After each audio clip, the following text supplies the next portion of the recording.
আইনটা দিতে আমাদের কিসের এত দ্বিধা? একটা বাচ্চা যখন পিতৃ পরিচয় প্রয়োজন হয় তার জন্য বাবা মা ফ্যামিলি সবাই উঠে পড়ে লাগেন।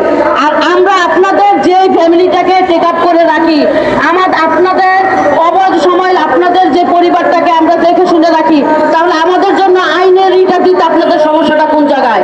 এই যে মন্ত্রণালয়ের অফিসাররা যে আপনি মন্ত্রণালয়ে বসেন, কিভাবে বসেন, টাইম মতো কখন আসেন, কিভাবে আসেন, কার মাধ্যমে আসেন, একটু মাথায় রাখেন, একটু মাথায় রাখেন। আমাদের দিকে গৃহকর্মীদের দিকে একটু তাকান।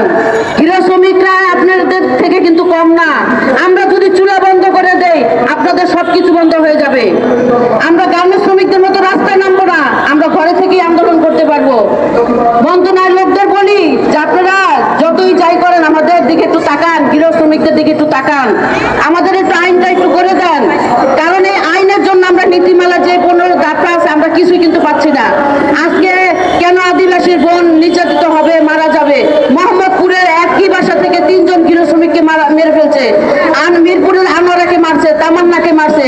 আমরা কত মানববন্ধন আন্দোলন করছি। কারণ আজকে আমরা যতই যাই করি, আমাদের যদি আইনটা না থাকে, আইন যদি না থাকে, যতই আন্দোলন করি, যতই যাই করি, আমরা কিন্তু আইনের সহায়তা পাই না। আমাদের কিন্তু নিচু করে দেখা হচ্ছে, আমাদের ছোট করা হচ্ছে। তা আপনাদের কাছে অনুরোধ, আইন মন্ত্রণালয়কে বলি, শ্রম মন্ত্রণালয়কে বলি, আমাদের দিকে একটু তাকান, দয়া করে আমাদের আইনটা একটু বাস্তবায়িত করে দেন।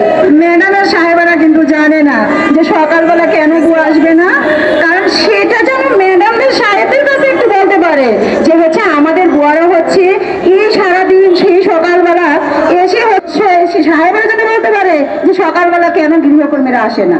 তাইলে আমাদের অধিকার নিয়ে হচ্ছে আমরা এখানে আসছি, তাই না? তাইলে সেখানে আমরা সবাই যেন আমাদের অধিকারটুকু পালন করতে পারি, সবাই যেন আমাদের হচ্ছে একটু আমাদের দিকে যেন নজর রাখেন। এখানে তত্ত্বাবধায়ক সরকার এখন আছে, ডক্টর ইউনূস সাহেব আছে, রাষ্ট্রপতি আছে, স্বরাষ্ট্রমন্ত্রী আছে।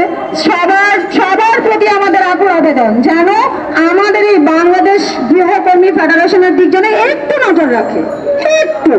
কারণ আমরা সবাই গৃহ শ্রমিক, তাই না? যাতে আমরা এখান থেকেই যাতে আমাদের ন্যায্য অধিকার যাতে আমরা পালন করে যেতে পারি, ন্যায্য অধিকার যাতে আমাদেরকে ফিরিয়ে দেয়, সেই প্রত্যাশায় আমরা কামনা করি।